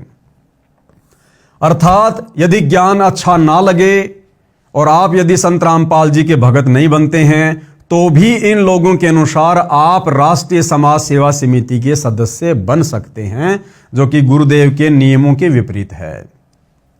नंबर 2, शतनाम प्राप्त दीक्षित व्यक्ति ही सदस्य बन सकेगा। क्या कह रहे हैं कि सत्य नाम प्राप्त दीक्षित व्यक्ति ही सदस्य बन सकता है। और भाइयों और बहनों, इस समिति का जो पॉइंट नंबर 8 है, उस पॉइंट नंबर 8 में इन्होंने क्या लिखा हुआ है? यहां तो क्या कह रहे हैं कि जो व्यक्ति संत रामपाल जी से उपदेश लेकर और शतनाम प्राप्त कर लेगा, वो व्यक्ति राष्ट्रीय समाज सेवा समिति का मेंबर बनेगा, सदस्य बनेगा। और पॉइंट नंबर 8 में क्या लिखा इन्होंने कि कोई भी व्यक्ति जिसने नाम दीक्षा नहीं ले रखी है वो भी सदस्य बन सकता है। ये नियम नंबर 8 है। राष्ट्रीय समाज सेवा समिति का पदाधिकारी केवल शतनाम प्राप्त भगत ही बन सकता है। सदस्य बिना नाम लिए हुए भी बन सकता है, जो समिति के नियमों को पूर्ण तौर से पालन करेगा। अर्थात इन राष्ट्रीय समाज सेवा समिति वालों ने काल प्रेरणा से इस राष्ट्रीय समाज सेवा समिति के अंदर जिसने बरवाला कांड में मुख्य भूमिका निभाई है, इस समिति में भाइयों और बहनों संत रामपाल जी के परिवार वालों ने बाहर के लोगों की भी एंट्री करवाई। यानी जो लोग भगत नहीं थे उन लोगों को भी राष्ट्रीय समाज सेवा समिति से जोड़ा गया। करनी तज कथनी कथय अज्ञानी दिन रात, कुत्ते ज्यों भौंकत फिरे सुनी सुनाई बात। समिति के सदस्य के लिए सर्वप्रथम दीक्षित होना अनिवार्य है तथा निम्न मर्यादाओं का पालन करना अनिवार्य होगा। यदि निम्न मर्यादाओं का पालन नहीं कर पाएगा तो उसकी सदस्यता भंग कर दी जाएगी। समिति का सदस्य बनने वाले भगत के लिए मर्यादा, क्या क्या मर्यादा भाई ध्यान से सुन लेना। जीव हमारी जाति है, मानव धर्म हमारा, हिंदू मुस्लिम सिख ईसाई धर्म नहीं कोई न्यारा। अब बताओ भाइयों और बहनों, अरे हम संत रामपाल जी भगवान के शिष्य बने या राष्ट्रीय समाज सेवा समिति के सदस्य बने? अरे वर्तमान में 90% भगत समाज के लिए संत रामपाल जी का भगत बनकर उनकी नियम और मर्यादा निभाना तो कठिन हो रहा है, ऊपर से राष्ट्रीय समाज सेवा समिति वालों का सदस्य बनकर इनकी भी मर्यादा निभाओ। तो भाइयों और बहनों, मेरे हिसाब से तो ये बिल्कुल भी जायज नहीं है। प्रिय भक्तजनों, आज से लगभग 5000 वर्ष पहले कोई भी धर्म या अन्य संप्रदाय नहीं था। ना हिंदू, ना मुस्लिम, ना सिख और ना ईसाई थे, केवल मानव धर्म था। लेकिन जैसे जैसे कलयुग का प्रभाव बढ़ता गया वैसे वैसे हमारे में मतभेद होता चला गया। कारण सिर्फ यही रहा कि वर्तमान धार्मिक कुल गुरुओं द्वारा शास्त्रों में लिखी हुई सच्चाई को दबा दिया गया। कारण चाहे स्वार्थ हो या ऊपरी दिखावा, जिसके परिणाम स्वरूप आज एक मानव धर्म के 4 धर्म और अन्य संप्रदाय बन चुके हैं, जिसके कारण आपस में मतभेद होना स्वाभाविक ही है। सभी का प्रभु भगवान राम, अल्लाह, रब, गॉड, खुदा, परमेश्वर एक ही है। ये भाषा भिन्न पर्यायवाची शब्द हैं। सभी मानते हैं कि सबका मालिक एक है, लेकिन फिर भी ये अलग अलग धर्म संप्रदाय क्यों? समाधान तथा कारण जानने के लिए कृपया पढ़िए पुस्तक ज्ञान गंगा। ये बात बिल्कुल ठीक है कि सबका मालिक रब, खुदा, अल्लाह, गॉड, राम, परमेश्वर एक ही है, जिसका वास्तविक नाम कबीर है और वह अपने शतलोक शतधाम सचखंड में मानव सदृश स्वरूप में आकार में रहता है। लेकिन अब हिंदू तो कहते हैं कि हमारा राम बड़ा है, मुस्लिम कहते हैं कि हमारा अल्लाह बड़ा है, ईसाई कहते हैं कि हमारा ईसा मसीह बड़ा है और सिख कहते हैं कि हमारे गुरु नानक साहिब जी बड़े हैं। ऐसे कहते हैं जैसे 4 नादान बच्चे कहते हैं कि ये मेरा पापा, दूसरा कहेगा ये मेरा पापा है तेरा नहीं है, तीसरा कहेगा ये तो मेरा पिताजी है जो सबसे बड़ा है, और फिर चौथा कहेगा कि अरे नहीं नादानो, ये है मेरा डैडी है, तुम्हारा नहीं है, जबकि उन चारों का पिता वही एक ही है। इन्हीं नादान बच्चों की तरह आज हमारा मानव समाज लड़ रहा है। कोई कहे हमारा राम बड़ा है, कोई कहे खुदाई रे, कोई कहे ईसा मसीह बड़ा, ये बाटा रहे लगाई रे। जबकि हमारे सभी धार्मिक ग्रंथों व शास्त्रों में उस एक प्रभु मालिक रब खुदा अल्लाह राम साहिब गोड परमेश्वर की प्रत्यक्ष नाम लिखकर महिमा गाई है कि वह एक मालिक प्रभु कबीर साहिब है जो शतलोक में मानव सदृश स्वरूप में आकार में रहता है। वेद, गीता, कुरान, बाइबल जो 3 पुस्तकों तौरात, जबूर तथा इंजिल का संग्रह है, और गुरु ग्रंथ साहिब, ये सब लगभग मिलते जुलते ही हैं। यजुर्वेद के अध्याय 5 के श्लोक नंबर 32 तथा अध्याय 29 मंत्र 25 में, सामवेद के संख्या नंबर 1400-822 में, अर्थर्वेद के कांड नंबर 4 के अनुवाक 1 के श्लोक नंबर 7 में, ऋग्वेद के मंडल नंबर 9 सूक्त 86 मंत्र 26-27, ऋग्वेद मंडल 9 सूक्त 82 मंत्र 1-2-3 में, तथा ऋग्वेद मंडल 9 सूक्त 96 मंत्र 17-18, ऋग्वेद मंडल 9 सूक्त 20 मंत्र 1 में, और अनेकों स्थानों पर कबीर यानी कबीर नाम लिखकर बताया है कि पूर्ण ब्रह्म कबीर देव है जो शतलोक में आकार में रहता है। गीता जी चारों वेदों का संक्षिप्त सार है। गीता जी भी उसी सतपुरुष पूर्ण ब्रह्म कबीर की तरफ संकेत करती है। गीता जी के अध्याय 15 के श्लोक नंबर 16-17, अध्याय 18 के श्लोक नंबर 46, 62 अध्याय 8 के श्लोक नंबर 8 से 10 तथा 22 में अध्याय 15 के श्लोक नंबर 4 में उसी पूर्ण परमात्मा की भक्ति करने का संकेत किया है। श्री गुरु ग्रंथ साहिब पेज नंबर 24 पर और प्रश्न नंबर 721 तथा 731 पर नाम लिखकर धानक जुलाहा कबीर साहिब की महिमा गाई है। इसी प्रकार कुरान और बाइबल एक ही शास्त्र समझो, दोनों लगभग एक ही संदेश देते हैं कि उस कबीर अल्लाह की महिमा बयान करो जिसकी शक्ति से ये सब सृष्टि चलायमान है। कुरान शरीफ में सूरत फुरकानी नंबर 25 की आयत नंबर 52 से 59 तक में कबीरन, खबीरा, कबीरू आदि शब्द लिखकर उसी एक कबीर अल्लाह की पाकी बयान की हुई है, यानी उनकी महिमा की हुई है कि ए पैगंबर अर्थात मोहम्मद उस कबीर अल्लाह की पाकी बयान करो, यानी उसकी महिमा करो जो 6 दिन में अपनी शक्ति से सृष्टि रचकर 7वें दिन तख्त पर जा बिराजा अर्थात सतलोक में जाकर विश्राम किया। वह अल्लाह प्रभु कबीर है। इसी का प्रमाण बाइबल के अंदर उत्पत्ति ग्रंथ में सृष्टि क्रम में बाइबल के प्रारंभ में ही 7 दिन की रचना में दिया हुआ है। सभी संतों व ग्रंथों का सार यही है कि पूर्ण गुरु जिसके पास तीनों नाम हों और नाम देने का अधिकार भी हो, उनसे नाम लेकर जीव को जन्म मृत्यु रूपी रोग से छुटकारा पाना चाहिए, क्योंकि हमारा उद्देश्य आपको काल की कारागार से छुटवाकर अपने मूल मालिक कबीर देव कबीर साहिब के सतलोक को प्राप्त करवाना है। कबीर देव ने अपनी वाणी में कहा है कि एक जीव को काल साधना से हटाकर पूर्ण गुरु के पास लाकर शत उपदेश दिलाने का पुण्य इतना होता है जितना करोड़ गाय बकरे आदि प्राणियों को कसाई से छुटवाने का होता है। क्योंकि जो अबोध मानव शरीरधारी प्राणी गलत गुरुओं द्वारा बताई गई शास्त्र विरुद्ध साधना से काल के जाल में फंसा कर न जाने कितने दुखदायी 84 लाख योनियों के कष्ट को झेलता रहता है, जब यह जीवात्मा कबीर देव कबीर साहिब की शरण में पूरे गुरु के माध्यम से आ जाती है, नाम से जुड़ जाती है, तो फिर इसका जन्म तथा मृत्यु का कष्ट सदा के लिए समाप्त हो जाता है और शतलोक में वास्तविक परम शांति को प्राप्त करता है। जब तक संसार में रहेगा यहाँ भी कष्टों का निवारण होगा तथा सुखी जीवन जिएगा। भाइयों और बहनों, ये जो कुछ ज्ञान आधारित बातें हैं, जो प्रकरण है, ये सतगुरु रामपाल जी के द्वारा लिखी गई पुस्तकों से, उनके सत्संगों से इन राष्ट्रीय समाज सेवा समिति वालों ने ज्यों का त्यों लेकर यहाँ पर लिख दिया है।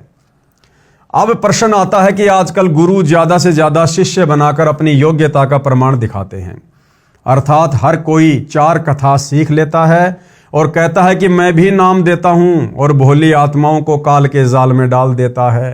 चूंकि शास्त्रों के विरुद्ध नाम उपदेश देने वाले और जपने वाले सभी निश्चित ही नरक के अधिकारी होंगे और उनको नरक में उल्टा लटकाया जाएगा। ये कथन शास्त्र, गीता, वेद व सर्व ग्रंथ ही बताते हैं। इसी कथन को सिद्ध करने के लिए एक संक्षिप्त कथा बताता हूं।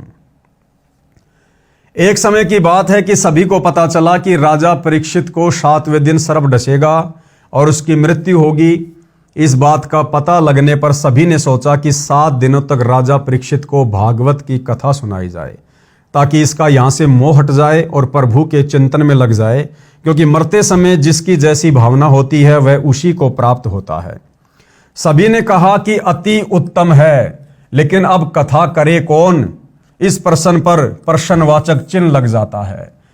इस समय वहां उपस्थित सभी महर्षियों ने, यहां तक कि श्रीमद् भागवत सुधा सागर के रचयिता महर्षि वेद व्यास जी ने भी अपने आप को कथा सुनाने के योग्य नहीं समझा, क्योंकि उनको पता था कि हमारे अंदर यह समर्थता नहीं है। इसलिए क्यों एक जीव के जीवन को नष्ट करके पाप के भागीदार बने।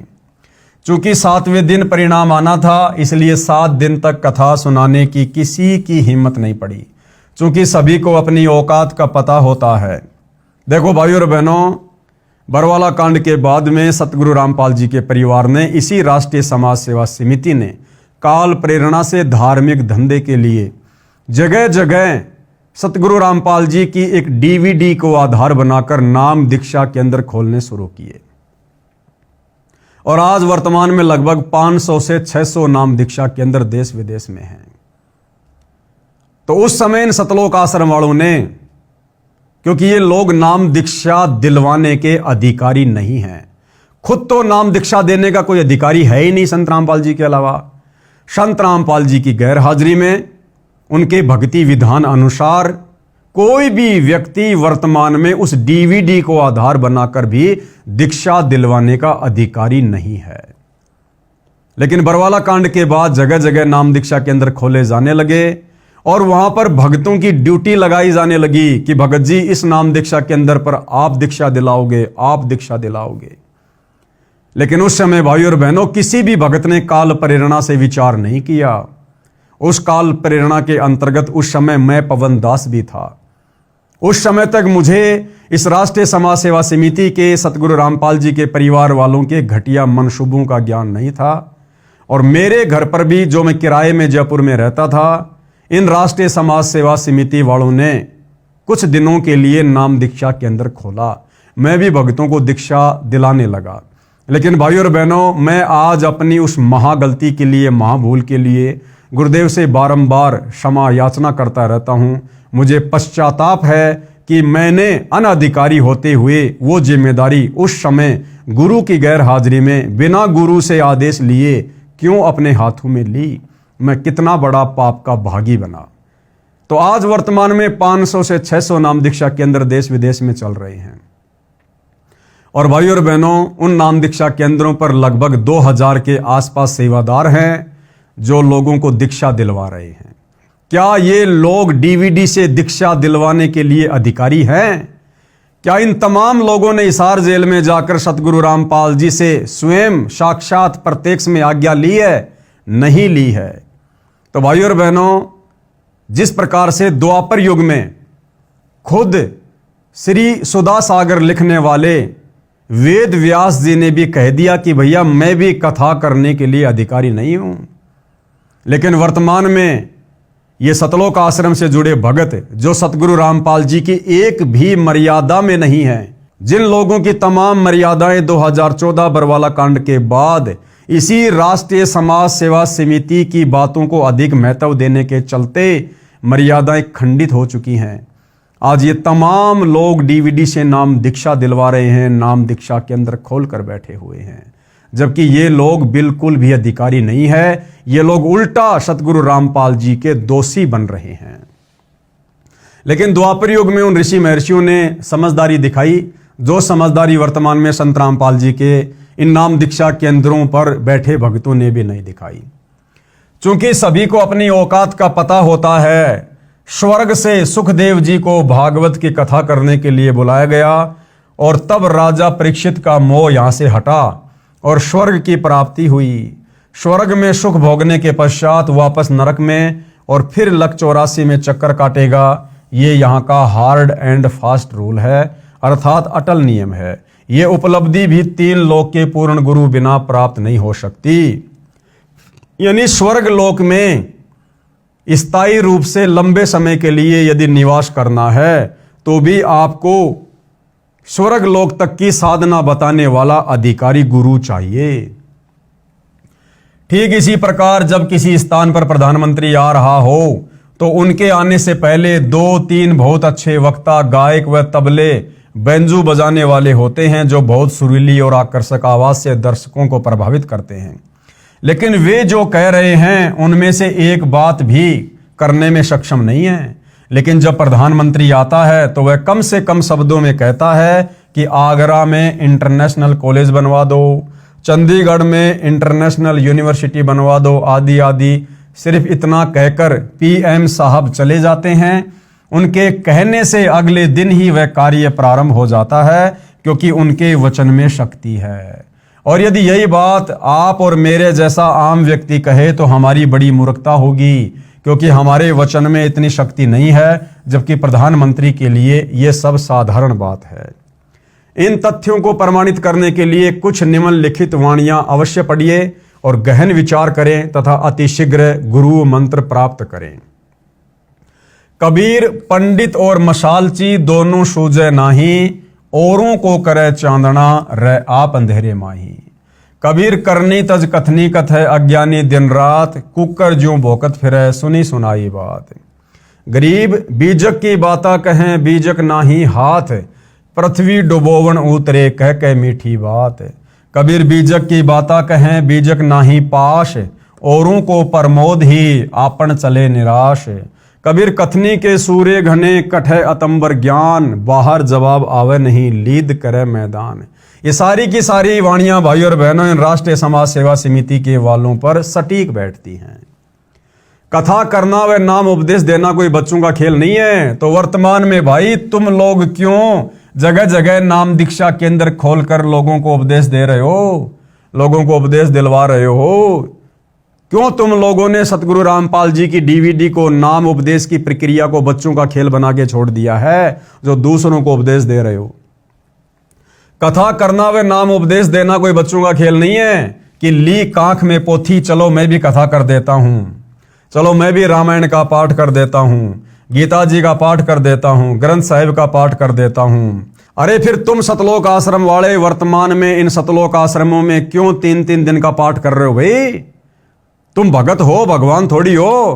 क्या तुम गरीबदास जी की वाणियों का पाठ करने के अधिकारी हो? सतगुरु रामपाल जी अपने सत्संग में कहते हैं, एक छोटा सा सत्संग सुनाता हूं।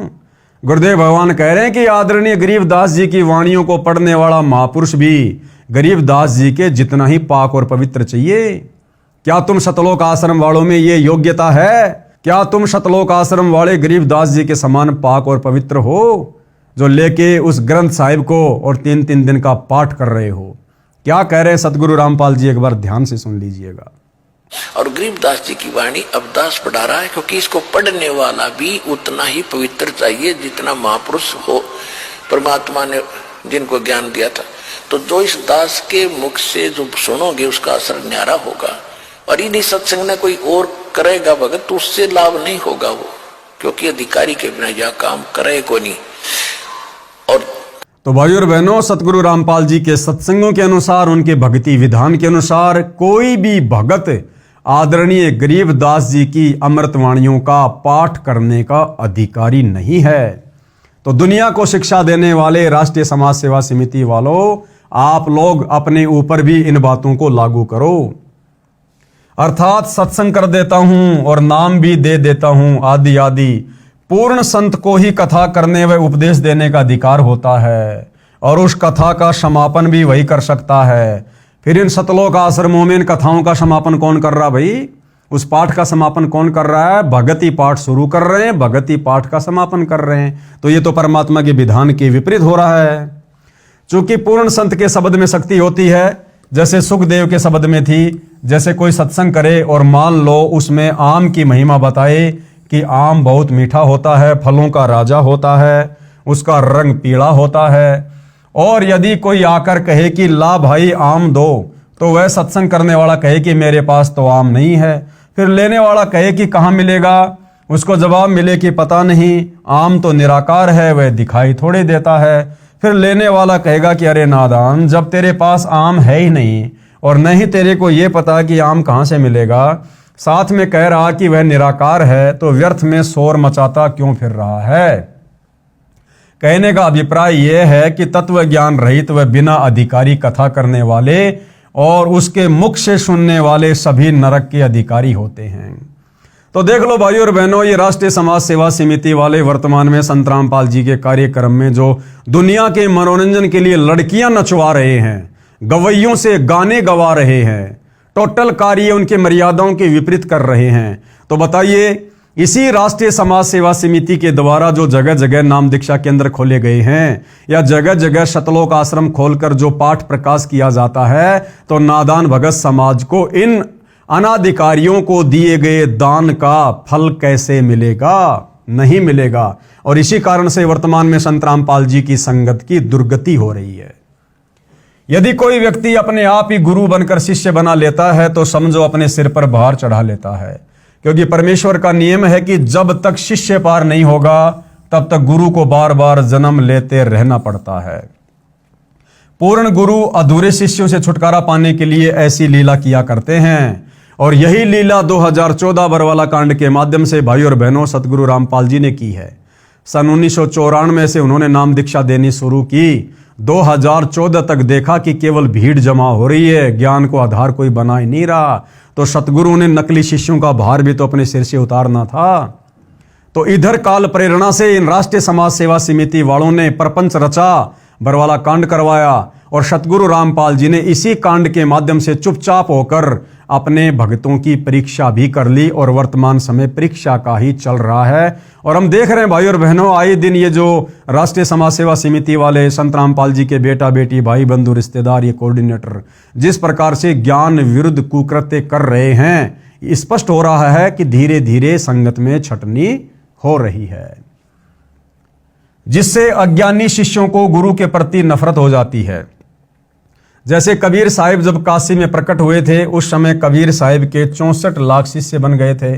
उनकी परीक्षा लेने के लिए कबीर साहिब ने काशी शहर की एक मशहूर वेश्या को सत्संग ज्ञान समझाने के लिए उसके घर पर जाना शुरू कर दिया, जिसको देख व सुनकर चेलों के दिल में गुरु के प्रति घृणा पैदा हो गई और सभी का अपने गुरु के प्रति विश्वास टूट गया।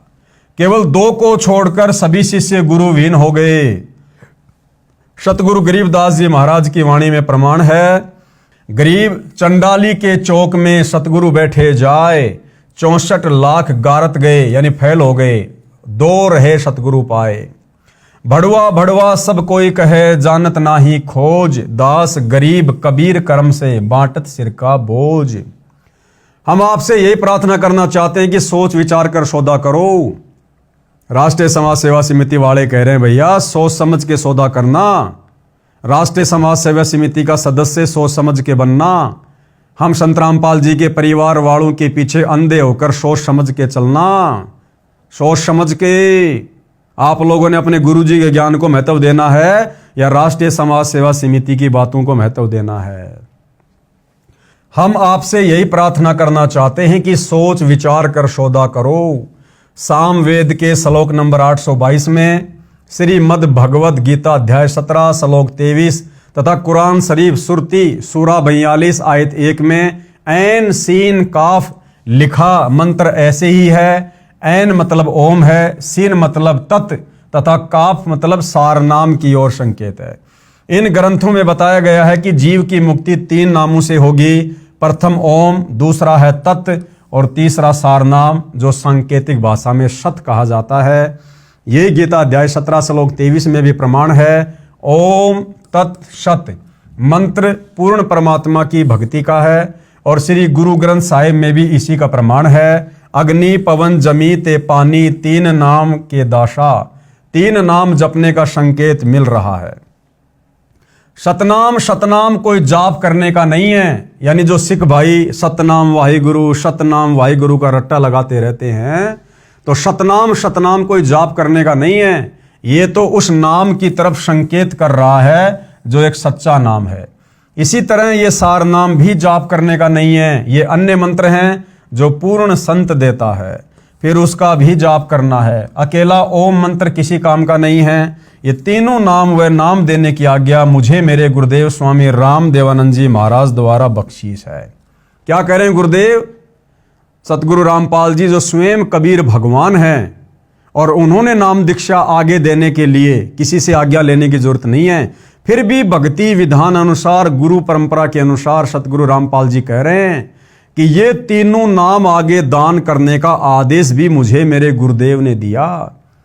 और भाइयों और बहनों, वर्तमान में ये जो 500-600 नाम दीक्षा के अंदर खोलकर ये नादान भगत जो नाम दीक्षा दिलवा रहे हैं डीवीडी से, क्या इन नादान भक्तों ने अपने गुरुदेव से हिसार जेल में जाकर साक्षात आमने सामने खड़े होकर प्रार्थना करके आज्ञा ली कि गुरुदेव ये राष्ट्रीय समाज सेवा समिति वाले जगह जगह नाम दीक्षा के अंदर खोलकर हम जैसे भक्तों को कह रहे हैं कि आप नाम दीक्षा दिलवाओ। हे गुरुदेव भगवान, आप जी के क्या आदेश हैं? क्या दास ये नाम दीक्षा दिलवा सकता है?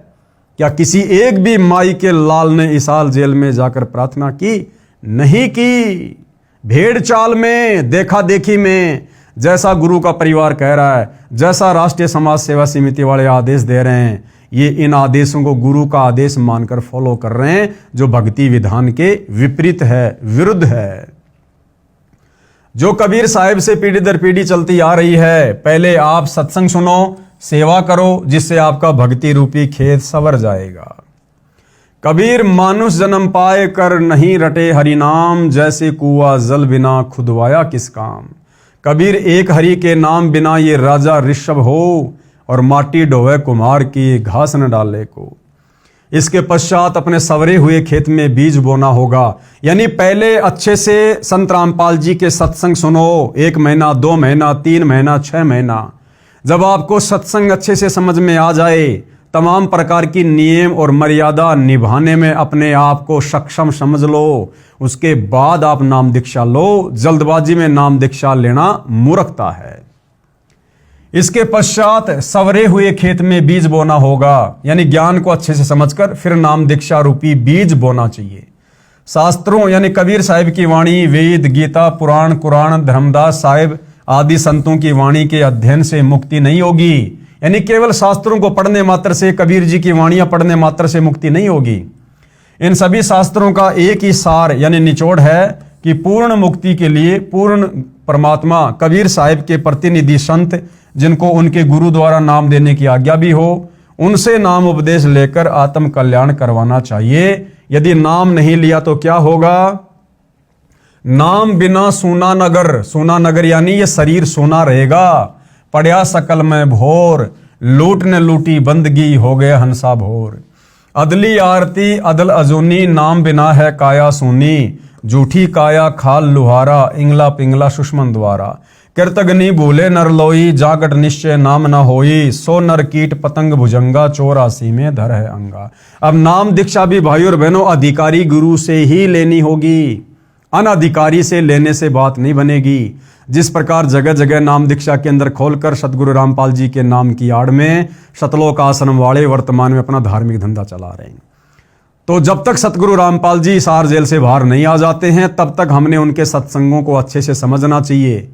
और सत्संगों को सुनना भी सतगुरु रामपाल जी ने बताया एक प्रकार से मंत्र जाप करने का ही फल मिलता है, यानी सुमरण के जितना ही फल मिलता है। यदि बीज नहीं बीजा तो आत्मा रूपी खेत की गुड़ाई अर्थात तैयारी करना व्यर्थ हुआ। कहने का अभिप्राय यह है कि इनसे आपको ज्ञान होगा जो कि आवश्यक है, परंतु पूर्ण गुरु द्वारा नाम उपदेश लेना अर्थात बीज बीजना भी अति आवश्यक है। नाम भी वही जपना होगा जो कि गुरु नानक साहिब ने जपा, गरीबदास साहिब ने जपा, धर्मदास साहिब आदि संतों ने जपा। इसके अतिरिक्त अन्य नामों से जीव की मुक्ति नहीं होगी। इसलिए आप सभी ने नाम उपदेश लेकर अपना भक्ति रूपी धन जोड़ना प्रारंभ करना चाहिए और अन्य सभी को भी बताना चाहिए। जितना जल्दी हो सके उतना जल्दी, चूंकि न जाने कब और किस समय इस शरीर का पूरा होने का समय आ जाए। गुरु नानक देव जी भी कहते हैं, ना जाने काल की कर डारे, किस विधि डल जा पासावे, जिना दे सिरते मौत खुड़क दी, उन्हानू केड़ा हंसावे। कबीर साहिब जी भी कहते हैं, कबीर श्वास श्वास में नाम जपो, व्यर्था श्वास मत खोए, न जाने इस श्वास का आवरण हो के ना होए। सतगुरु सोई जो सार नाम दरडावे, और गुरु कोई काम न आवे, सार नाम बिन पुरुष द्रोही। अर्थात जो गुरु सार नाम व सार शब्द नहीं देता है, या उसको अपने गुरु द्वारा नाम देने का अधिकार यानी आज्ञा नहीं है, अर्थात शास्त्रों के अध्ययन से यदि कोई मनमुखी गुरु ये नाम भी देता है, तो भी वह गुरु और उनके शिष्यों को नरक में डाला जाएगा। वह गुरु भगवान का दुश्मन है, विद्रोही है, उसे भगवान के दरबार में उल्टा लटकाया जाएगा। अब भगत समाज में नकली गुरुओं संतों द्वारा एक गलत धारणा फैला रखी है कि एक बार गुरु धारण करने के पश्चात दूसरा गुरु नहीं बदलना चाहिए। जरा विचार करके देखो कि गुरु हमारे जन्म मृत्यु रूपी रोग को काटने वाला वैद्य होता है। यदि एक वैद्य से हमारा रोग नहीं कटता है तो हम दूसरे अच्छे वैद्य डॉक्टर के पास जाएंगे, जिससे हमारा जानलेवा रोग ठीक हो सके। जैसे धर्मदास साहिब के पहले गुरु श्री रूपदास जी थे, लेकिन जब धर्मदास जी को पता लगा कि ये गुरु पूर्ण मुक्तिदाता नहीं है, तो तुरंत त्याग कर पूर्ण ब्रह्म परमेश्वर सत्य पुरुष कबीर साहिब को अपना गुरु बनाया और पूर्ण मोक्ष सत्यलोक में प्राप्त किया। ठीक इसी प्रकार अधूरे गुरु को तुरंत त्याग देना चाहिए। झूठे गुरु के पक्ष को तजत न कीजिए वारी, गरीब बिन उपदेश अचंभ है, क्यों जीवित है प्राण, बिन भक्ति कहाँ ठोर है, नर नाही पाषाण। गरीब एक हरि के नाम बिना नारी कुतिया हो, गली गली भोकत फिरे, टूक न डाले कोई। गरीब बीबी पड़दे रहे थी, ड्योडी लगती बार, गात उगाड़े फिरती है बन कुतिया बाजार। गरीब नक बेसर नक से बनी, पहरत हार हमेल, सुंदरी से सुनही यानी कुतिया बनी, सुन साहिब के खेल। कबीर हरि के नाम बिना राजा ऋषभ हो, माटी लदे कुम्हार के घास न डाले कोई। कबीर राम कृष्ण से कौन बड़ा, उन्हों भी गुरु कीन, तीन लोक के वे धनी, गुरु आगे अधीन। कबीर गर्भ योगेश्वर गुरु बिना, लाग्या हरि की सेव, कहे कबीर स्वर्ग से फेर दिया सुखदेव। कबीर राजा जनक से नाम ले, कीनी हरि की सेव, कहे कबीर बैकुंठ में उल्ट मिले सुखदेव।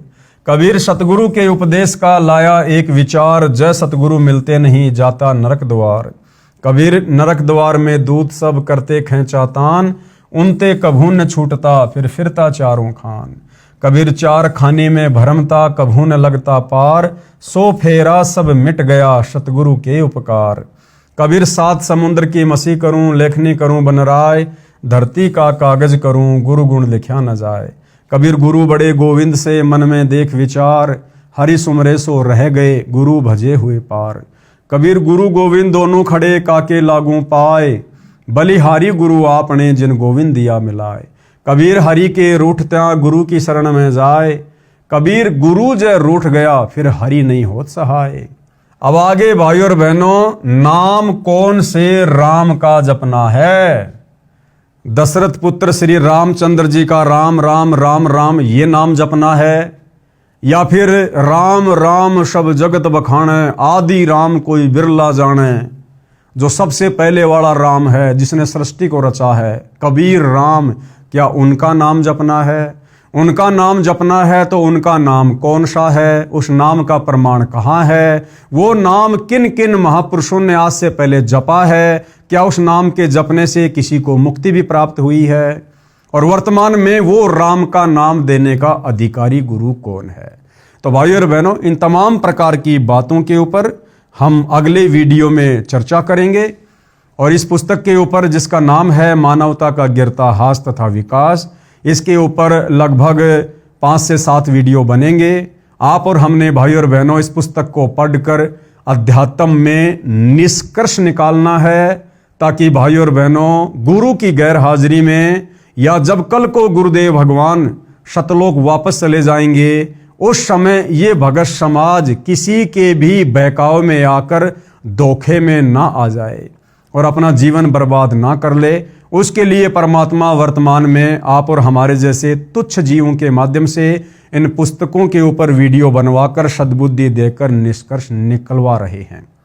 तो वर्तमान में आप और हम भगत भाई बहनों ने भी हिसार जेल में बैठे हुए परम पूज्य गुरुदेव भगवान की गैर हाजिरी में हर प्रकार से सोच समझकर विचार करके आप और हमने भक्ति मार्ग पर फूक फूक के कदम आगे रखना है और अपने अन्य भगत भाई बहनों को भी ये जानकारी उपलब्ध हो, उसके लिए इन वीडियो को हमने ज़्यादा से ज़्यादा आगे भी फैलाना है।